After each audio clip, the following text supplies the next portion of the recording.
জয়গুরু। শুভ নববর্ষের প্রীতি, শুভেচ্ছা, ভালোবাসা এবং যথাযোগ্য স্থানে আমার প্রণাম। আপনাদের সকলের মঙ্গল প্রার্থনা করি আমার পরমপিতা রাতুল শ্রীচরণে। সবাই ভালো থাকুন, সবাই সুস্থ থাকুন, এই প্রার্থনা। আর ঠাকুরকে নিয়ে যেন আমরা চলতে পারি, ঠাকুরের ইচ্ছেগুলোকে যেন আমরা বাস্তবায়িত করতে পারি, এটাই আজকের সংকল্প আমাদের। ঠাকুরের কাছে আজকে এই শুভ নববর্ষের দিনে আমাদের কি সংকল্প?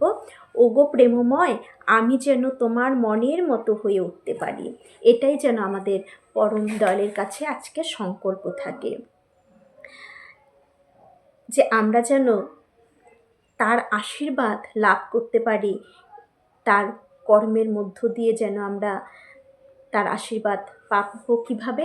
তার বলাগুলোকে পালন করার মধ্য দিয়েই কিন্তু আমরা তার আশীর্বাদ পেতে পারি, নইলে কিন্তু এমনি কখনোই আমরা আশীর্বাদ পাবো না। আশীর্বাদ যাই করি না কেন, আশীর্বাদ মানেই হচ্ছে অনুশাসনবাদ। তিনি যা করতে বলেছেন সেইগুলো যেটা তার মতন করে করব, সেটার থেকেই আমাদের আশীর্বাদ কিন্তু আমরা পাবো। যেটা আমাদের মনের মতন করে করব, সেখান থেকে আমাদের আশীর্বাদ কখনোই ঠাকুরের কাছ থেকে আমরা পেতে পারি না। যেখানে যতটুকু তার মনের মতন হয়ে যাবে, মিলে যাবে, সেখান থেকে আমরা আশীর্বাদ কিন্তু পাবো।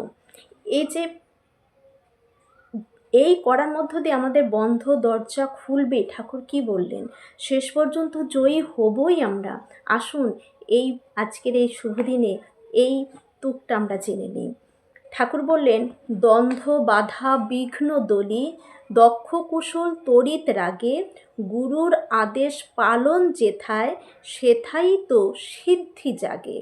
ঠাকুর বলেই দিলেন এই বাণীতে, দ্বন্দ্ব বাধা বিঘ্ন দলি যাই আসুক জীবনে, দক্ষ কুশল তড়িৎ রাগে, গুরুর আদেশ পালন যেথায়, যেখানে দক্ষতার সাথে গুরুর আদেশ পালন করে, সেথাই তো সিদ্ধি জাগে, সেখানেই তো সিদ্ধি ফলবে। মানে সকল আশীর্বাদ সেখানে কিন্তু আমরা পাই।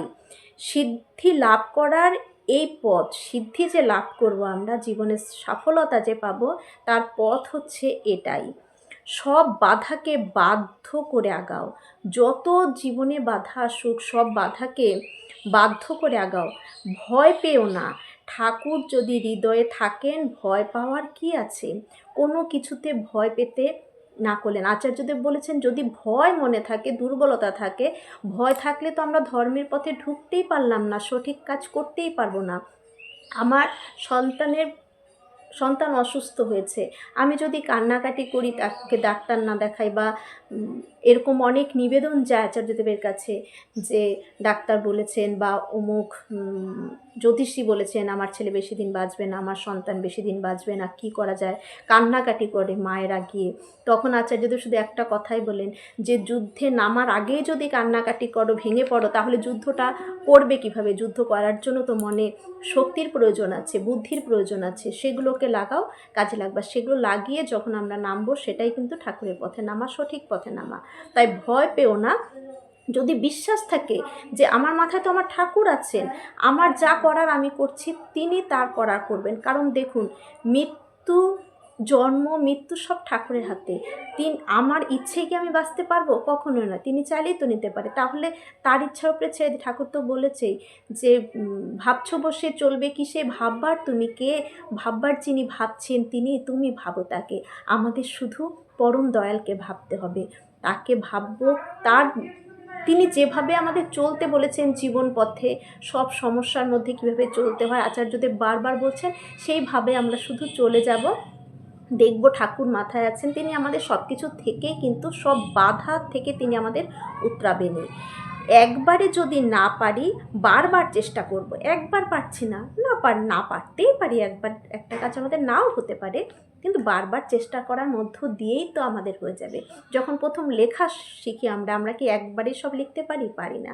কেউ যখন প্রথম গান শেখে, সে কি একবারেই প্রথমে শিখে যায়? কোনো কিছুই একবারে হয় না, বারবার চেষ্টা করার মধ্য দিয়েই হয়ে যায়। আর এইভাবে বারবার চেষ্টা করার মধ্য দিয়েই যখন হওয়া শুরু হয়ে যায়, তখন আমাদের বন্ধ দরজাগুলো খোলা শুরু হয়ে যায়। এই যেমন আমরা যখন প্রথম মেয়েরা যখন প্রথম রান্নাঘরে ঢোকে, সব কিছুই কি তারা রান্না করতে পারে? পারে না। করতে করতে করতে করতে তাদের কাছে একটা সহজ হয়ে যায় সব কিছুই। তখন মানে রান্নাঘর, তাদের রান্নার কোনো কাজ মানে একদম স্মুথ, সেখানে কোনো বাধাই সেখানে নেই। তাহলে সেখানে বন্ধ দরজা তার কাছে খুলে গেলো, একটা সময় রান্নাঘর মানে তার মাথায় বাজ পড়ে যেত, কী করব, কীভাবে করব, পারি না। শেষ পর্যন্ত জয়ী হয়ে ওঠে। তাই যখন আমরা চেষ্টায় থাকবো, আমাদের করে যেতে হবে, জানতে হবে কিভাবে করতে হয়।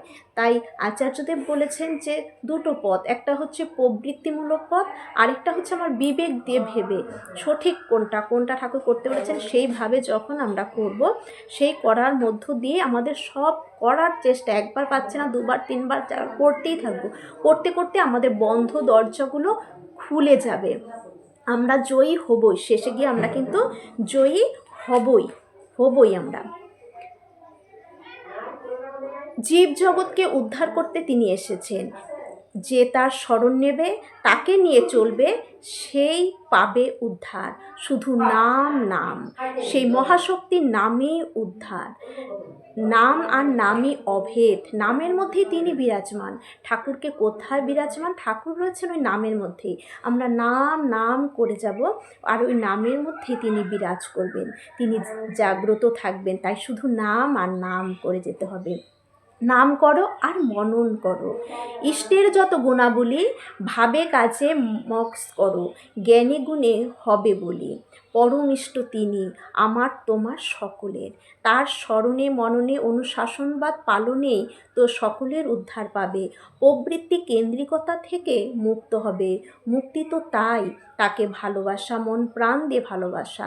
তিনিই যে জীবনের পথ, গন্তব্যও যে তিনিই জীবনের পথ, তিনিই গন্তব্য। তাই তাকেই ভাবতে হবে, মননে শুধু নাম করে যেতে হবে, নাম আর মনন। ওই নাম আর নামই অভেদ, নামের মধ্যে ঠাকুর বিরাজমান। ঠাকুরকে সবসময় আমার ভেতরে যদি জাগ্রত রাখতে চাই, বাঁচিয়ে রাখতে চাই, নাম করে যেতে হবে, নামের মধ্যেই তিনি কিন্তু থাকেন। তাই আমরা আজকের এই শুভ দিনে শুধু নাম করে সারাটা জীবন যেন কাটিয়ে দিতে পারি। সবার মঙ্গল প্রার্থনা করি, ভালো থাকুন।